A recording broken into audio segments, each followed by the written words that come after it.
오늘 찬양대 되게 오늘 설교랑 딱 맞는 것 같아요.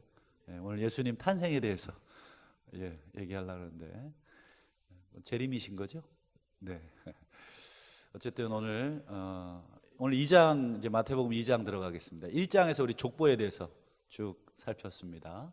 2장에 이제 마태는 예수님의 탄생에 대한 이야기를 우리에게 들려주고 있는데, 마태가 예수님의 탄생을 우리에게 쭉 보여주면서 어떤 걸 보여주길 원하는가 하는 것을 우리가 마태의 관점, 그러니까 마태가 이 복음서를 성령의 감동으로 쓸 때 그걸 어떤 걸 드러내고자 했는지, 하나님이 우리에게 어떤 걸 보여주고 싶었는지 우리가 함께 살피신다면 유익할 거라 생각을 합니다. 자, 먼저 우리 예수님의 이 탄생에 대한 소식을 누가 제일 먼저 알게 됩니까? 보셨어요? 1절을 한번 보겠습니다. 자, 1절, 헤롯 왕 때에, 이제 헤롯 왕이 그 당시에 이제 유대 지역을 다스리던 그 왕입니다. 이 헤롯은 반은 에돔 사람이고 반은 유대 사람, 그러니까 혼혈 왕입니다. 그래서 이 헤롯은 유대인으로부터 100% 지지를 못 받았어요. 그래서 여러분 아시는 것처럼 예수님 시대의 성전을 멋지게 꾸며준 왕이 바로 요 헤롯 왕입니다. 그 이유는 유대인들의 환심을 얻어야 하니까 되게 그런 유대인들이 성전을 중요시한다는 것을 너무 잘 알죠.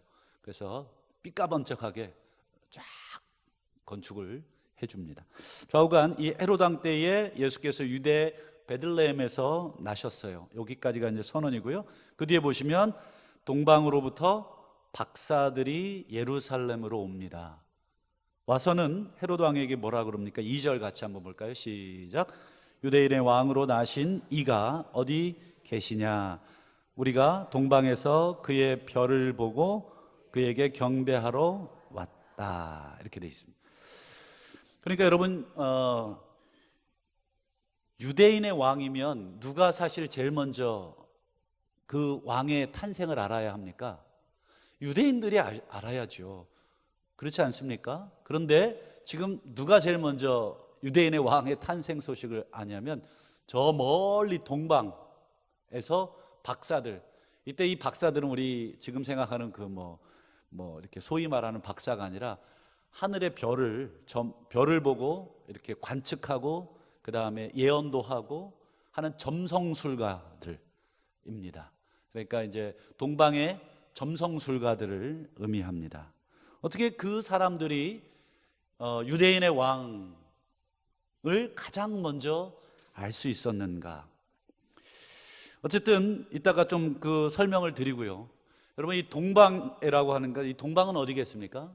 우리 주일마다 느헤미야서를 살피고 있는데, 여러분, 느헤미야가 지금 어디에 지금 총독으로 있어요? 페르시아의 총독으로 있다. 아닥사스다 왕의 총독. 그 지역이 바로 동방입니다. 그러니까 이제 동방에서부터 여러분 이 예루살렘까지 거리를 제가 말씀드렸죠. 1000km가 넘습니다.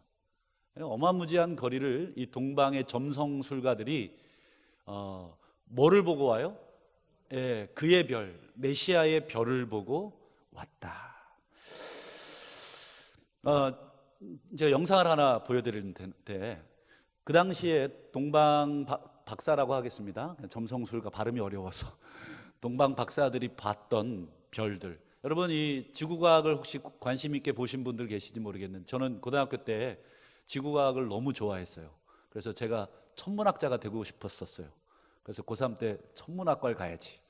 근데 제 실력으로는 못 가겠더라고요. 포기했는데, 어쨌든 이 별을 관측을 하는데, 여러분 아시는 것처럼 별은 일정하게 움직입니다. 아시죠? 가끔 이제 해성들이 날아오긴 하지만 별이 일정하기 때문에 요즘 컴퓨터가 워낙 발달돼서 예수님 탄생 시절에 도대체 동방 박사가 봤다고 하는 그 별, 궁금하시죠? 그게 재현이 가능합니다. 그래서 한번 우리 김명현 박사님이라고 하는 우리 박사님이 그 자료를 그 유튜브에 올려놨는데, 제가 한번 그거를 여러분들과 함께 한 5분 정도 한번 좀 보겠습니다. 그 어떤 별인지 좀 보시는데 보시기 전에 그 두 개의 별, 두 개의 별이 두 개의 행성이죠. 행성이 이렇게 겹쳐서 약간 이렇게 이상한 현상을 일으키는 그런 것이 나옵니다. 한번 영상 준비되셨으면 보여주세요. 이때 목성과 토성이 하늘에서 춤을 추던 장면을 보여드리겠습니다. 목성 토성. 그러면 여기 잘 보시면 여기 BC 8년 1월 달로 돼 있거든요. 아까 예수님의 탄생은 BC 6년이라 그랬죠. 그러니까 BC 8년이니까 2년 전쯤이죠. 그러니까 예수님 탄생 2년 전쯤부터 저 행성들의 움직임을 보시는 거예요. 보시는데 여러분 잘 보시면 이제 여기 주피터가 있죠. 여기 이제 밝은 요게 태양입니다. 태양이고 요게 목성이고 요게 이제 마스, 그러니까 화성입니다. 화성이고 그래가지고 제가 이제 요걸로 스타트를 딱 누르면 얘네들이 이제 이동을 할 텐데 그래서 이렇게 이동을 하는데 여러분 아이고 지금 하얀 거 하나가 번쩍번쩍 지나가는 거 보셨어요 혹시? 그게 달이에요. 달. 그러니까 하얀 게 하나 휙 지나갈 때마다 한 달 지나가는 거예요. 그 정도 속도로 지나갔다고 보시면 되고, 그다음에 여기 주피터고 여기 세턴이 있죠. 요게 이제 목성이고 요게 토성이에요. 그리고 이제 태양 옆에는 수성, 금성이 호위병처럼 계속 옆에서 뱅뱅거리면서 같이 움직여요. 그래갖고 이제 요 목성과 토성이 하늘에서 이제 오랜만에 만난 거예요. 그래서 이제 춤을 추게 될 텐데 얘네들이 만나는 건 20년마다 만난다 그랬죠. 춤을 추는 건 854년마다고. 그렇게 되는데 얘네들이 이제 하늘의 별자리 중에 어디에서 춤을 추냐면 물고기 자리와 어린 양 자리 그쯤에서 춤을 춰요. 여러분 양하고 물고기가 누구하고 관계 있는 동물이에요? 예수님이죠? 예수님이 이 땅에 하나님의 어린 양으로 오시고 물고기는 예수님과 무슨 관계가 있죠? 그랬더니 어떤 분이 예수님께서요 생선을 좋아하셨어요. 너무 좋아하셔갖고 부활하시자마자 구운 거 있냐 이러면서 찾으셨어요. 뭐 이러더라고. 뭐 그럴 수도 있지만 뭐 오병이어의 기적도 그러지만은 이런 거죠. 여러분 초대 교회에서는 예수님을 믿으면 잡혀서 죽었어요. 그렇죠? 그러니까 자기들이 예수를 믿는 사람이라는 걸 서로 은밀히 알리기 위해서 물고기를 이렇게 그렸죠. 물고기 그린 이유가 뭐였어요? 그때 당시 그 그리스어로 예수, 그리스도, 신의 아들, 구세주 요 5단어의 첫머리만 따서 붙이면 익투스라는 단어가 나오는데 그 단어 자체의 뜻은 물고기예요. 그러니까 물고기를 살짝 그렸다는 얘기는 나는 예수 그리스도 하나님의 아들 구세주를 믿는 사람이다 이런 표시예요. 어쨌든 그래요. 그래갖고 이제 이걸 딱 누르면 얘네들이 이제 그 이동을 하는데 이런 거예요. 얘네들이 왼쪽으로 이동하는데 스무스하게 이동하지 않고 뒤로 갔다 앞으로 갔다 뒤로 갔다 앞으로 갔다 이러면서 약간 술 취한 듯이 이동할 거예요. 근데 저게 왜 그러냐면 아까 말씀드린 대로 지구에서 바라보기 때문에 지구가 앞쪽으로 빨리 가면 쟤네들이 살짝 뒤로 가는 것처럼 보이는 경우가 있다 그랬죠. 이제 그런 상대적인 움직임 때문에 그렇게 보이는 거예요. 그렇지만 전체적으로 왼쪽으로 쭉 갑니다. 그래서 이제 이 부분에서 춤을 추게 될 텐데 아예 좀 처음부터 좀 뒤로 거꾸로 돌린 다음에 처음부터 이제 보시게 되면 아이고 넘어간다. 저거 그렇게 하면 안 돼. 너무 넘어가 버렸어요. 자, 하여튼 그래도 자, 여러분 이제 목성이 있고 이게 토성이거든요.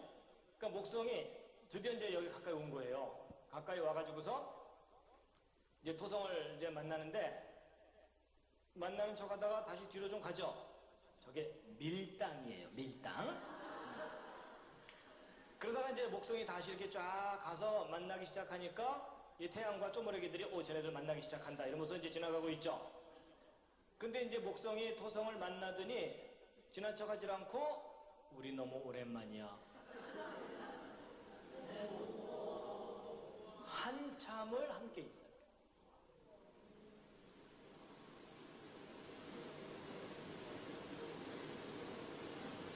보셨죠? 재밌으니까 거꾸로 보시겠습니다. 보세요. 목성과 도성이 만나더니 바로 지나쳐가지 않고 이대로 또 헤어질 수는 없어.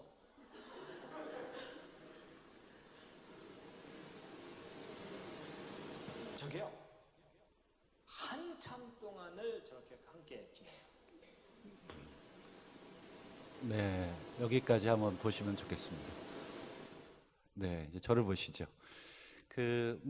자세한 영상은 유튜브에 또 올라와 있습니다. 한번 전체적으로 김명현 박사님 한번 치시면 여기와 관련된 동방 박사들이 왔던 별에 대한 이게 컴퓨터 프로그램이 있는데 그 프로그램을 돌리면 그러니까 수천 년 전 행성의 위치, 그러니까 아마 여러분 스마트폰에 보면 별자리를 볼 수 있는 어플이 있어요. 저도 하나 깔아 있는데 스카이워크라고, 거기 보면 이렇게 그 어플을 실행하잖아요. 그럼 저쪽 하늘에다가 화면을 대면 저쪽 하늘에 지금 떠 있는 별자리가 뭔지, 그리고 이쪽에다 대면 이쪽에 떠 있는 별자리는 뭔지. 그러니까 이 별자리들, 하늘에 있는 이 행성들의 위치는 늘 일정하게 움직이고 그 자리를 고수하지 않습니까? 그래서 이제 아까 우리 박사님 설명한 대로 이 주피터가 이제 목성입니다. 목성.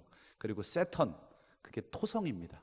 여러분 그리스 로마 신화에 보면 이 주피터하고 세턴의 관계가 어떤 관계냐면 부자지간이에요. 세턴이 아버지고 주피터가 아들입니다. 그러니까 아버지 별과 아들 별이 만나는 거죠. 어디에서요? 아까 물고기 자리하고 양자리, 어린 양 자리, 거기서 몇 개월을 만나냐면, 아까 이거 속도를 엄청 빨리 돌려서 하는데 행성은 그렇게 빨리 돌면 우리 다 죽습니다.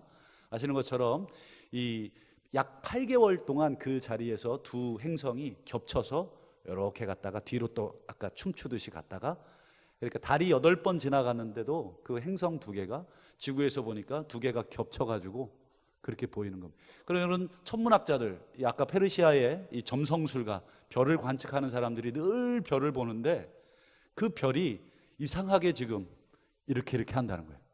그러니까 여러분 지금도 우리가 막 개기일식이나 이런 거 보면 막 무섭잖아요. 왜? 태양이 막 가려고 막 이렇게 되면. 그러니 당연히 그 시대의 사람들은 이 별을 보고 점을 치고 그런 시절이기 때문에 이상한 걸 느낀 거죠. 그래서 어찌됐건 이제 점성술사들이 그러면 저 별이 유대인의 왕의 탄생을 알리는 별이라는 것을 어떻게 알았을까? 궁금하지 않으십니까? 그렇죠. 동방 사람들인데, 이방인들인데 저 별을 보고 예루살렘에 지금 와서 헤롯 왕에게 뭐라고 질문했어요? 그렇죠. 유대인의 왕, 당신들의 왕으로 오신 분이 어디 계십니까? 우리가 그분의 별을 우리가 사는 동네에서 보고 왔습니다. 그러니까 그 별을 딱 보자 동방의 박사들은 이거는 유대인의 왕이다 라는 것을 알고 왔다는 거니까 어떻게 알았을까요? 아까 말씀드린 그 동방이라는 건 페르시아 제국인데, 여러분 우리 이스라엘의 과거 흑역사 중에 하나가 하나님의 언약을 지키지 않아서 포로로 잡혀갔다 그랬죠. 유대인들이 전부 다 페르시아 쪽으로 다 잡혀가요. 거기에서 잡혀가서 오랫동안 거기에 살고 다시 돌아오지만 돌아오지 않은 사람들도 있고 또 그곳에서 정착한 사람들도 있습니다. 그러니까 유대인들이 이미 동방 지역이나 모든 곳에 다 퍼져 버리게 됩니다. 여러분 유대인들은 어느 지역을 가든 그 신앙만큼은 어떻게 돼요? 철저합니다. 지금도 철저하게 지키는데 그 당시에는 훨씬 철저했겠죠. 그러니 여러분 동방에서 유대인들이 자신들이 모여서 예배하고 자신들이 하나님을 섬기고 했을 때 동방 사람들이 유대인들에게 관심을 가졌겠죠. 그리고 유대인들과 친해지는 사람들도 있겠고 심지어 유대교로 개종한 사람도 있습니다. 그러니까 이 동방 지역에 있는 사람들은 유대인들을 통해서 무엇을 들었겠습니까? 메시아에 대한 이야기를 틀림없이 듣습니다. 그리고 그 메시아에 대한 이야기뿐 아니라 언젠가는 그 메시아가 오실 거다. 그때 우리 민족은 해방을 맞는다. 이런 얘기들을 동방 사람들과 주저리 시간이 나는 대로 얘기했고, 이 동방의 점성술가들도 유대인들의 그 사상을 들었던 것 같습니다. 그래서 많은 학자들이 그렇게 이야기하고 또 그게 맞습니다. 그런 면에서 이 동방 박사들은 유대인의 왕이 오셨다는 것을 그 아까 잠깐 뭐 화면 제대로 나왔는지 모르겠지만 그 별자리들의 이상한 움직임을 통해서 보게 된 거죠. 그리고는 곧바로 예루살렘으로 온 것입니다. 그래서 여러분, 특별히 유대인들이 이 별과 관련된 메시아 사상이 어디 나오느냐, 제가 성경 두 군데를 한번 보여드리는데 민수기를 먼저 한번 보여드릴까요?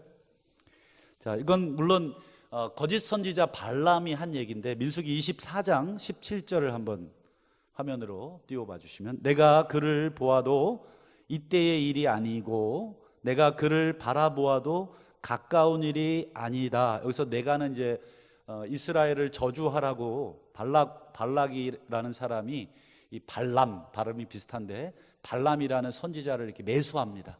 그래서 이스라엘을 저주해 해가지고 발람을 데리고 왔는데 저주하기는커녕 이스라엘을 축복하는 사건이, 그래서 그 거짓 선지자의 입에서 아주 기가 막힌 예언을 하나님이 하게 하시는데, 그게 뭐냐면 한 별이, 찾으셨나요? 한 별이 어디에서 나와요? 야곱에서 나온다. 그러니까 야곱에서 나오는 이 별이 뭐냐, 그 다음에 또 한 규가 이스라엘에서 나온다. 이 별과 이 규라고 하는 건 이제 막대기를 말하고, 뭐 이렇게 지도력, 통치자들이 이렇게 손에 들고 있는 그 막대기를 말합니다. 이 별과 규가 쳐서 무찌르고 멸한다, 뭐 이런 어떤 이 통치권을 얘기합니다. 그러니까 좌우간 여기에 보면 야곱에게서 뭐가 나와요? 별이 나옵니다. 그러니까 이 메시아에 대한 사상이 뭐와 연관되어 있어요?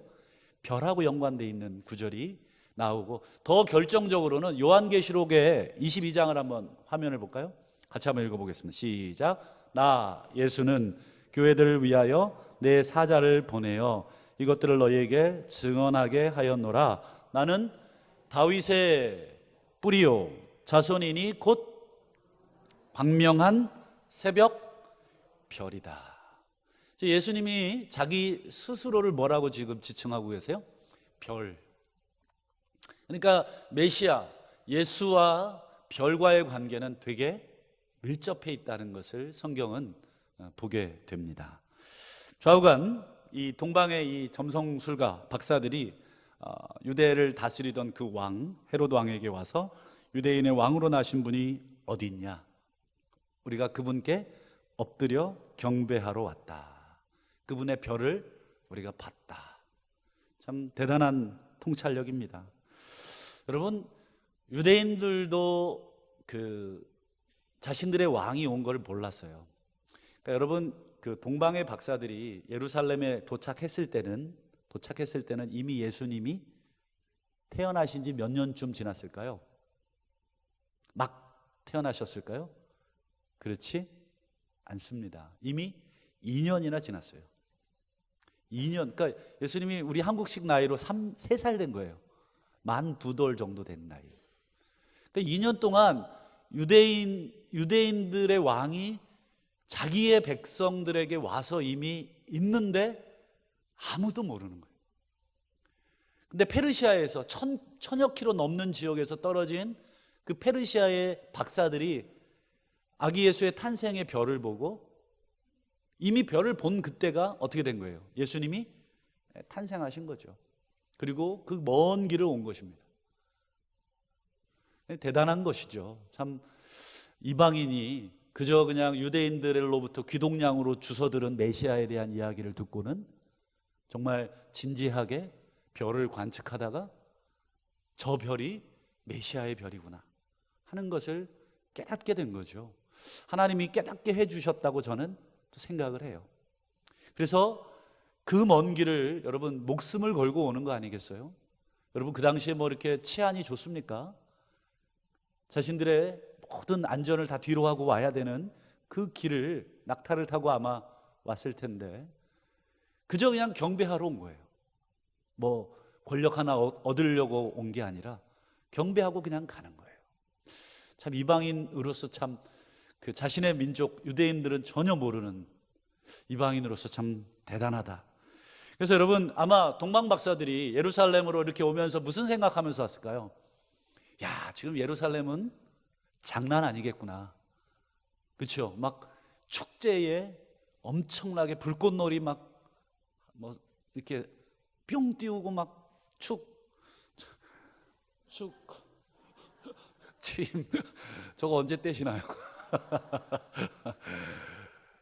이렇게 한 사람 이렇게 와도 이렇게 축하해 주는데 그렇지 않습니까? 정말 유대인의 왕으로 왔으니 예루살렘은 진짜 막 장난 아닐 겁니다.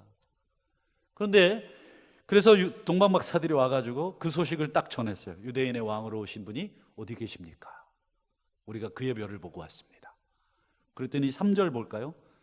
할렐루야, 어서 오세요. 뭐 예물 드릴 준비하고 계세요. 이렇게 맞이해야 되는데 3절 시작. 헤롯 왕과 온 예루살렘이 듣고 소동했다. 이 소동하다는 단어를 찾아봤어요. 이게 좋은 건지 나쁜 건지. 소동이라는 게 왜 시끌시끌 버글버글한 거잖아요. 좋은 의미도 있고 나쁜 의미도 있으니까 한번 찾아봤는데 이 단어, 즉 복음, 왕자의 탄생, 왕의 탄생을 우리 여러분 그 복음이라고 합니다. 복음, 유앙겔리온이라고 하는데, 그래서 이 복음을 듣고는 온 예루살렘이 소동하는데, 이 소동하다는 단어를 제가 찾아보니까 이 타라소라는 단어를 쓰였는데 사전을 찾아보니까 어떤 의미가 있냐면 함께 뒤흔들다, 분기하다, 선동시키다, 어지럽히다, 불안하게 하다. 되게 안 좋은 의미, 부정적인 의미. 수동태로는 이게 혼란, 무질서에 빠뜨린다, 이런 뜻도 있어요. 그래서 신약 성경의 용례들을 쭉 찾아보니까 부정적인 의미로 이 단어를 쓴 게 많았습니다. 대표적으로 갈라디아서 1장을 제가 읽어봐 드리면 다른 복음은 없나니 다만 어떤 사람이 너희를 요란케 하여 그리스도의 복음을 변하려 합니다. 사도 바울이 갈라디아 교인들에게 막 책망하지 않습니까? 다른 복음 없다, 막 엄청나게 막 이 어리석은 놈들아, 갈라디아 교인들을 향해서 바울이 막 분개하면서 다른 사람들이 너희를 요란케 한 것이다. 그때 요란케 하다가 바로 요 소동한지라와 똑같은 타루소라는 단어를 사용하고 있습니다. 타라소라는 이 단어가 그러니까 신약 성경 전체적으로는 되게 부정적인 거예요. 여러분, 동방 박사들은 긍정적인 모습, 예수님의 탄생, 즉 예수님은 아직 모르지만 유대인의 왕의 탄생을 듣고 와, 이제 예루살렘 엄청 축제겠다. 그리고 딱 왔는데 뚜껑을 딱 열어보니까, 그리고 그 소식을 딱 전하니까 아무도 몰라. 불 다 꺼져 있어. 그리고는 자신들이 전한 소식에 완전히 소동이 일어난 거예요. 뭐야 이거? 부정적인 의미의 소동이 일어나고 있어요. 여러분, 참 이상합니다. 유대인들은 누구를 기다렸어요? 메시아를 그렇게 기다리는 민족 아닙니까? 근데 정작 메시아가 왔는데 전혀 몰라요. 몇 년간? 2년 동안이나 몰라요. 참 아이러니가 아닐 수 없어요. 이따 결론에 또 그 얘기를 할 건데, 좌우간 여러분, 헤롯 왕이 그래서 박사들의 말을 듣고 긴급 회의를 소집합니다. 야, 대제사장들 다 와, 서기관들, 성경 박사들 다 와. 뭘 물어보려고 부른 겁니까? 메시아가, 그리스도가 어디서 나는지 알아야 될 거 아닙니까? 그래야 뭘 하든지 말든지. 그래서 우리 4절 한번 볼까요? 같이 읽어봅니다. 시작. 왕이 모든 대제사장들과 서기관들을 모아 그리스도가 어디서 나겠느냐 물어보죠. 그랬더니 뭐라고 대답하냐면 5절 6절 시작. 이르되 유다의 베들레헴 이오니, 이는 선지자로 이렇게 기록된 바 됐습니다. 6절 안 읽어봐도 될 것 같습니다. 그러니까 이 미가 선지자, 미가서 5장 2절에 보면 유다 땅 베들레헴아, 너는 유다 고을 중에 작지 않도다. 너에게서 이스라엘을 다스리는 목자가 날 거다. 즉 왕의 탄생을, 지역을 얘기하는 그 선지서가 바로 이 미가서입니다. 여러분, 이제 유대인의 왕이 어디서 태어난다고요? 베들레헴, 베이트레헴, 두 개를 합성한 단어인데, 베이트는 집이고 레헴은 떡입니다. 그래서 떡집이에요, 떡집. 그래서 베들레헴 그러면 아마 먹을 게 풍성해서 떡도 만들고, 빵이겠지만 빵도 만들고 어쨌든 풍성한 곳인 의미인데, 그곳에서 메시아가 온다. 그러면 여러분, 유대 왕 헤롯이 들었으면, 그리고 박사들이 동방에서부터 그 왕의 소식을 듣고 탄생의 소식을 듣고 왔다면 여러분 유대인들은 어떻게 해야 됩니까? 그렇죠. 당장에 빨리 보따리 싸들고 왕의 탄생지로 가서 확인해야죠. 그런데 어떻게 됩니까? 7절 보십시오. 이에 헤롯이 가만히, 이게 무슨 뜻이냐면 이게 가만히라는 게 이제 은밀히 비밀스럽게입니다. 아마 이 유대의 여러 그 종교 지도자들을 불렀지 않습니까? 이제 그들을 물려내고 박사들을 조용히 불러가지고 뭐라고 물어요? 별이 나타난 때. 그러니까 페르시아 지역에서 처음 별이 나타났겠죠. 그게 언제냐? 니네가 여기까지 얼마나 걸렸냐? 관측을 하고, 아까 제가 그 토성과 이 목성의 이거가 약 몇 개월간 지속됐다고요? 8개월간. 그러니까 페르시아 그 동방 박사들이 8개월간이나 관측한 거예요. 그러면서 야, 이거 이상하다. 이거 원래대로 하면 이게 지나가야 되는데 이게 안 지나가고 다시 뒤로 갔다가 또 이렇게 한다는 거예요. 그러니까 이 8개월간 그걸 확인하고 그리고 긴 여행을 왔으니까 그 기간이 상당히 많이 지난 거죠. 그래서 날짜를 왜 물어볼까요? 그렇죠. 예수님의 나이를 계산해야 되니까. 그래서 나중에 보지만 여러분 헤롯이 몇 살까지 죽여요? 2살까지 죽여요. 그러니까 이미 예수님이 태어난 날짜를 박사들로부터 듣고는 2년쯤 충분히 됐겠다. 그러면 태어난 지금부터 2살까지 남자아이들은 다 베들레헴부터 그 지경까지 철저하죠. 완전히 뭐 쥐잡듯이. 그러니까 이 헤롯이 가만히, 그 다음 보세요. 8절도 보세요. 베들레헴으로 보내며, 누구를 보내요? 박사들만 보내요. 자기는 안 가요. 그리고 유대 사람들도 가지 않습니다. 여러분 이상하지 않아요? 유대인의 왕에 대한 소식을 여러분 듣고 그분이 어디서 태어날 거에 대한 것도 다시 확인하고 문서까지 다 뒤져서 여깁니다. 그럼 당연히 유대인들의 왕이니 유대인들은 가야죠. 근데 헤롯 왕도 안 가고 유대인들도 안 가고 누구만 보내요? 박사들만 보내요. 그리고 나이를 물어봐요. 그놈의 나이는 왜 물어보겠습니까? 그냥 뛰어가기 바빠야죠. 그 나이를 물어본 의도가 있는 거예요.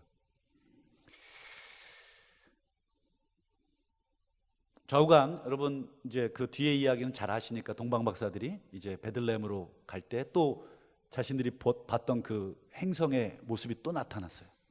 그래서 그 별을 따라서 또 왔더니 아기가 있는 곳에 있고, 그래서 집이라고 돼 있죠. 우리는 알고 있듯이 뭐 마구간 아니었어?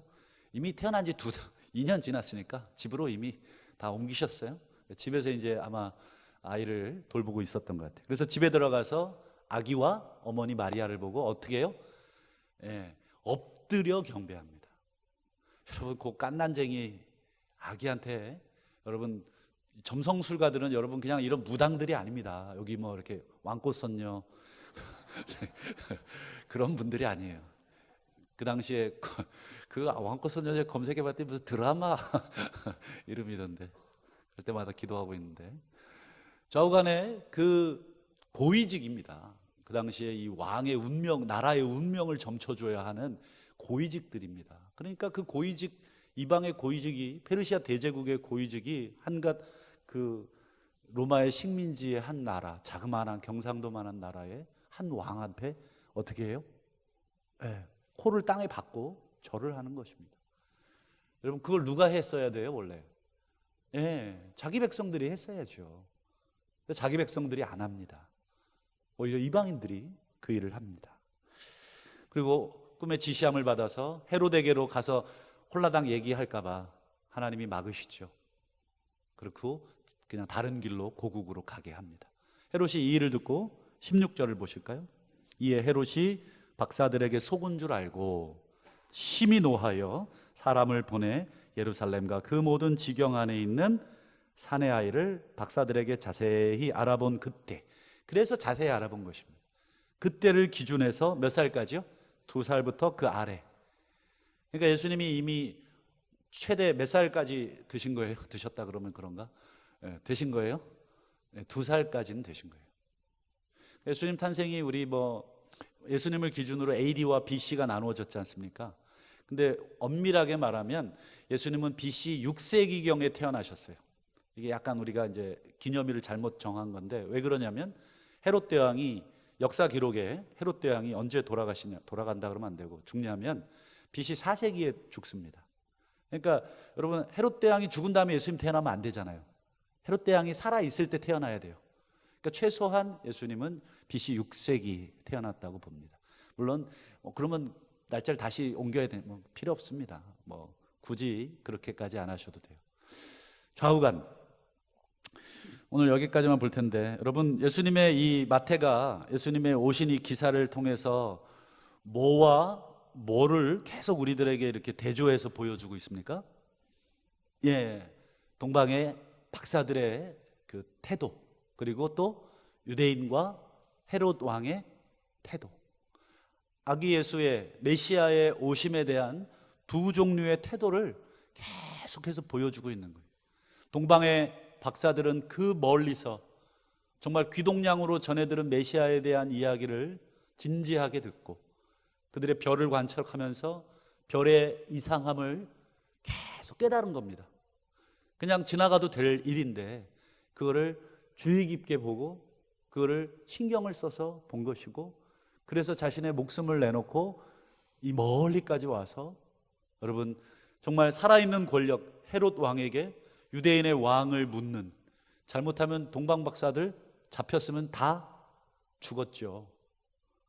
그런 동방 박사의 모습을 하나 보여주고, 또 온 예루살렘이 소동하는 모습, 그리고 헤롯은 유대인의 왕이 났다는 그 소식 듣고 그 장소까지 확인하고 어떻게 해요?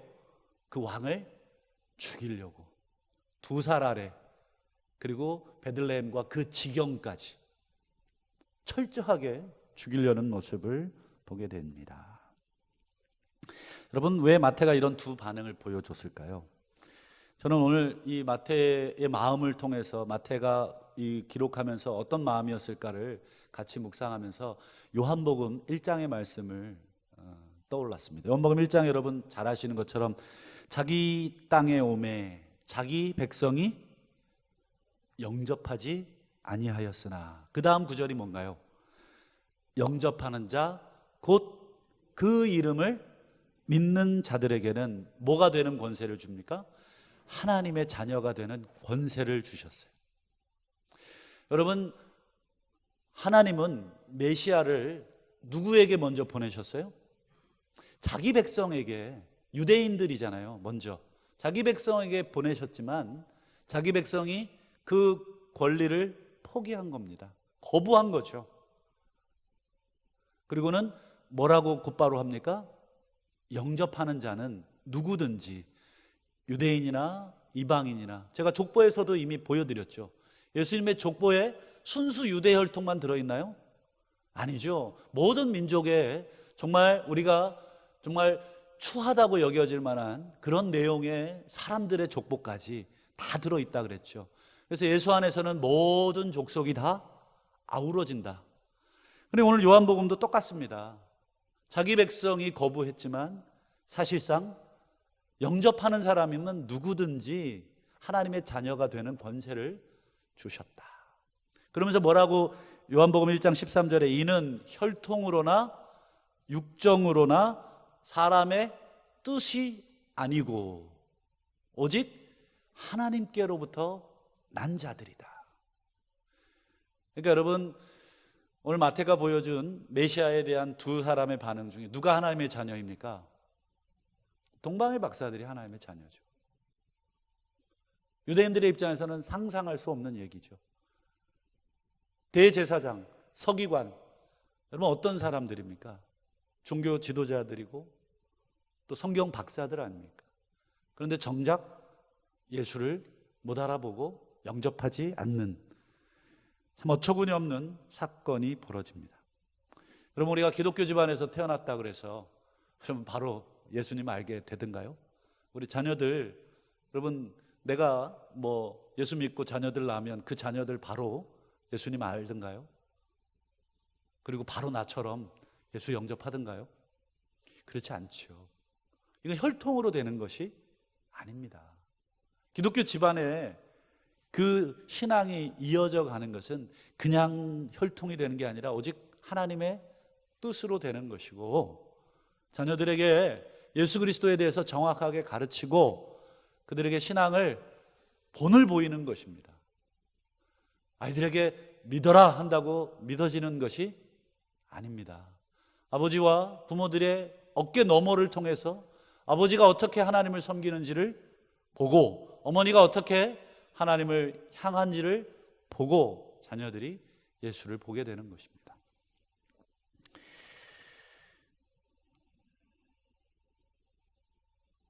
여러분, 우리가 예수님을 알아보고 경배하고 그분을 구세주로 고백하는 것은 혈통으로나 육정으로나 내 의지가 아니다. 뭐다? 오직 하나님의 은혜다, 하나님의 뜻이다 하는 것을 우리가 오늘 마태복음의 이 예수님의 탄생의 이야기를 듣고 우리가 보게 되죠. 여러분, 바라기는 이미 초림 예수님은 우리가 못 봤어요.